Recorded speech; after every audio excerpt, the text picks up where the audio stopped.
Hey everybody, Scoutcrafty here again. It's midweek Wednesday. Hope you're doing well. We got a great episode planned for you today. Really looking forward to it. So let's get started right away. Okay, next up, my good friend of the show. You know him, Ralph.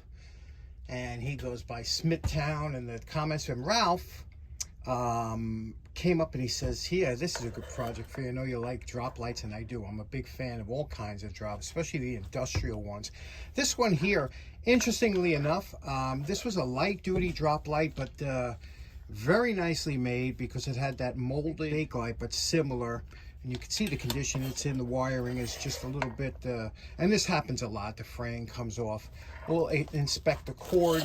Let's see what we can do and have some fun with this. You see what the back looks like, you know, and the wiring. Like I said, I have a bunch of these cages. These cages get a little wonky after a while. Sometimes they get sat on, like this one here. Another thing is, a lot of times these bulbs, you would need a rough surface bulb to put a trouble light or a drop light, because if you did drop it and it was a regular bulb, a lot of times the filaments would break, you know.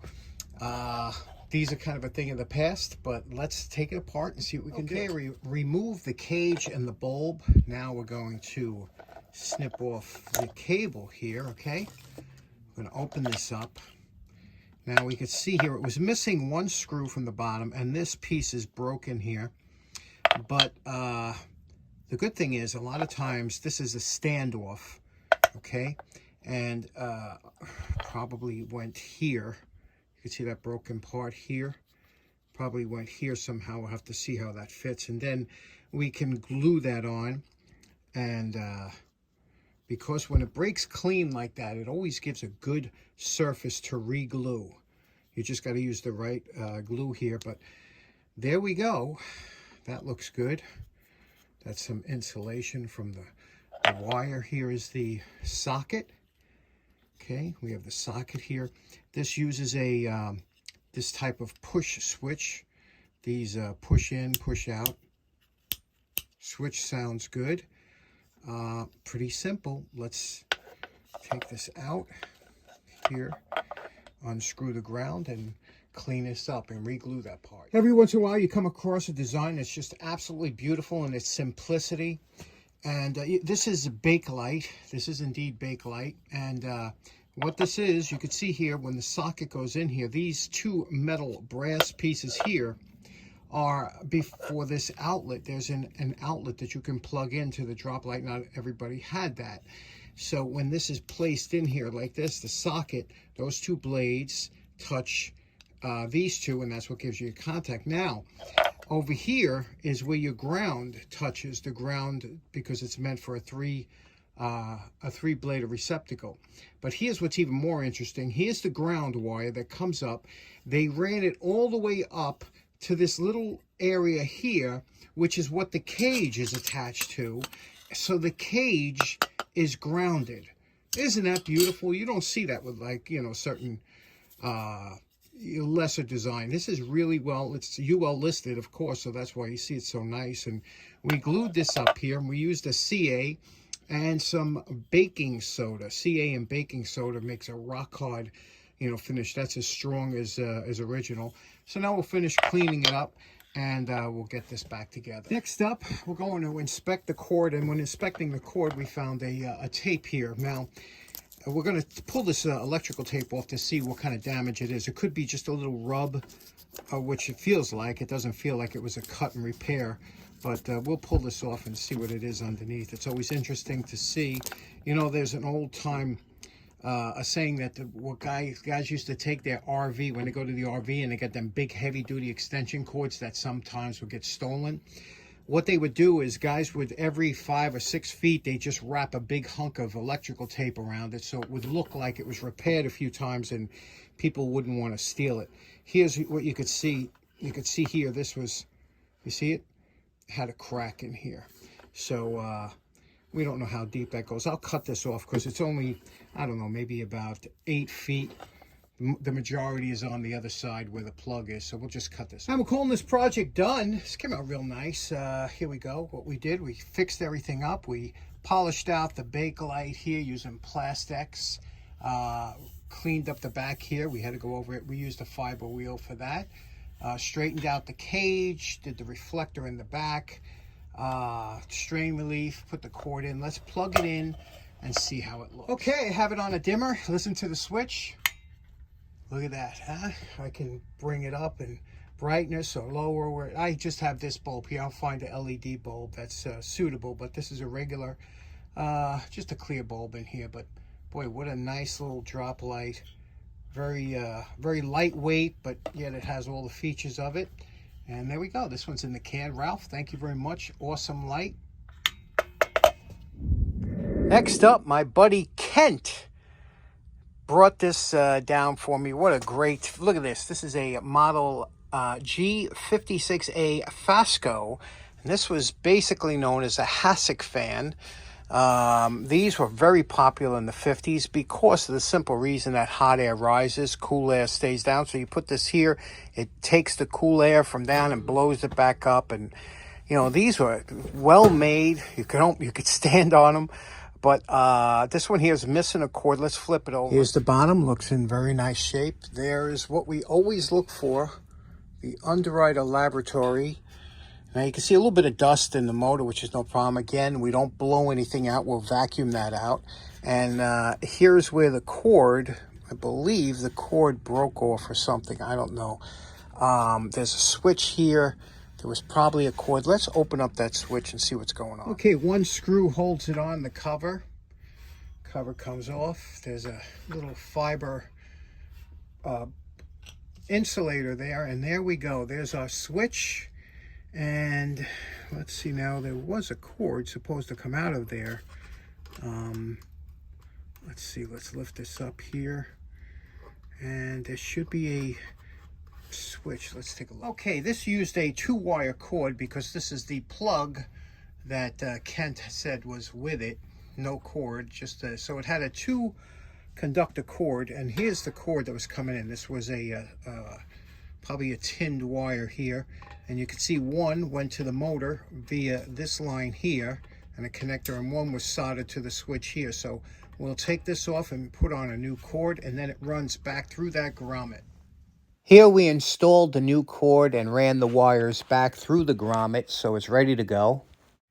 Okay, we have the cord, new cord on. Now this is what's interesting. If you look at the bottom of the motor here, you'll see 2 tubes, one tube here and one tube in the back there. Now I vacuumed them out to make sure there's no dust or anything. Those are oiling tubes to oil the bearings. Now we're going to use some zoom spout and oil up the bearings. Now you don't need a lot, but I'm sure it's been many years since this has been oiled. You can see the zoom spout applicator really comes in handy for this. And we'll let that sit here for a couple seconds. And that should be good. Okay, now that it's all lubricated, we're going to turn it on and give it a shot. Now you can see here, you see how it's very slow? That's because all of the lubricant has, now we're going to re-lubricate it. Let me do that. Okay, now you have to understand something. This fan said to lubricate it every 3 months. I'm sure it probably was lubricated a couple times, if any, in its life. You know, people don't know about that. So we worked the lubrication in and kept going around. Now I'm going to put it on. Here we go. We're going to turn it on again. It's been lubricated now 3 separate times. Now you could see it's starting to work in. Now when this fan gets hot, it'll actually disperse the lubrication even more. Now this is where the stroboscope comes in handy, because with this stroboscope I can tell the RPMs of the motor and tell the condition of it and how the lubrication's coming. And as the motor was running, the RPMs were picking up, and when you get close to the maximum RPMs of the motor, which we are now, which is about 1600, the more it runs, the closer it gets. So you could see here when you're checking, it was about 1523, but it went up from there. Okay, had this thing running for about 20 minutes. The RPMs kicked up, went up another 300 RPM. Now it's running smooth and powerful. So it's now been lubricated. It's good to go. Now that we know it works, we can work the whole. I'm going to take this whole apart and do a good job, but I want to just do a quick cleanup on it. And if you see here, if you notice on top, we have some, I don't know if this is paint, residual paint. The original paint was a solid paint. They did a good job on here. So what do you say we try and see what we can do as far as getting rid of this, whatever this is. Now, you got to be careful because you don't want to wear into the, underneath here. But we're going to try a little bit of polishing compound.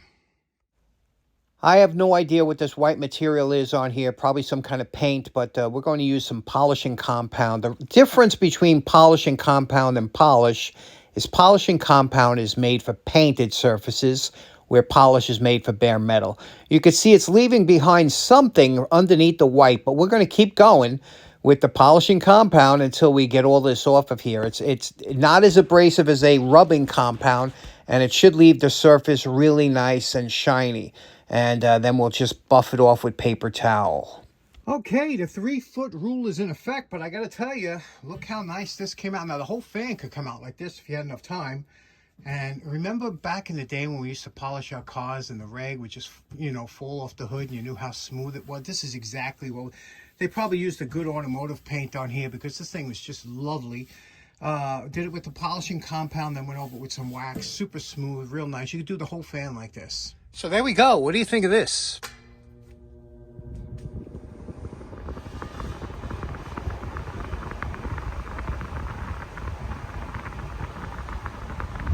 Okay, next up, if you remember last episode, I broke a screwdriver trying to straighten it out. However, we took this and we reprofiled this into a fantastic can opener. You really should have one of these. And then I said I would repurpose this. And what we're going to do, now that's a wonky grind there. I don't know what happened there from the factory. But whatever we're going to do, we're going to grind this into a nice tip, a good shape. Grind it back into a little bit of a point. And I went into my box of handles. Yes, I have a box of acetate handles that... Actually, 2 boxes that I've been hoarding for many years, and this is a perfect time to use one. And what we're going to do, sometimes they come with a small hole here, and usually what they're pressed in, and that's what we're going to, well, first we have to drill this hole out just a little bit larger, and then we're going to point this point down so that when it presses in, we're going to heat it up, press it in, and then hopefully that'll be a good handle. So let's give that a shot. Let's get the grinder out and grind that tip. Now, there are a bunch of ways that you can do this. I'm just picking out the angle grinder here, and then I'll finish it off with the belt sand, only because it's just easier for me. It's right here, these tools. Okay, next up, we ground down the back of that now, and we made a conical shape here so that it will help form as it presses into the hole. Now, to drill the hole, you want the width of the shank, the square width. And so we have a drill bit here. That's the width, because what's going to happen is the points are going to push that plastic away as it's heated, and it will form around it. It's a beautiful thing to watch, and we'll heat it up, and then we'll press it in, and should be good. So let's drill this out to this size. Okay, now here's the setup. We have the blade, the screwdriver blade, in a pair of vice grips. We're going to heat up this tip. It don't have to be red hot. In fact, you don't want it too hot, because if it's too hot, once it goes in, it's going to deform and kind of melt the way through. You just want it hot enough that it melts its way through. Now, once you get it warm enough, I have this this little bracket against my bench. I'm going to hold this here, and I'm going to push this on here until it gets to the depth I want, which is about there. Then after that, I'll dip it in cool water, and hopefully this will go good. I'm using a propane torch. Now, I can't stress enough, you don't have to use too much heat. And here I even went a little bit overboard. You can see by the smoke. Yeah! And we're calling this project done. What do you think about this? What a perfect size. This is, it's got a nice handle. I do a lot of electrical work, right? And this is a perfect size to get here. Not too long. The blade is a good size for going for the electrical work that I like to do. So this is just a wonderful size. Not a stubby, but just kind of an in-between intermediate. Cleaned up the little plastics on the handle. And you could see here, I went down just to where I drilled it. I didn't want that last pocket. And when you melt this, it becomes like an epoxy, and it's not going anywhere. That's in there. You can't spin it. And anything that bubbles over, you just take a knife and you just, cut that off. That bubbles on top. But what do you think? Acetate handles, I love them. Okay, so in closing, that was a lot of fun. I really enjoyed today's episode, being down here in the shop and getting those projects done. Special thanks to Ralph for the trouble light, to Kent for that awesome fan, and to Mikey for that screwdriver that we made 2 projects out of. Hope you have a great day. We'll see you again on Friday. Take care now. Bye-bye.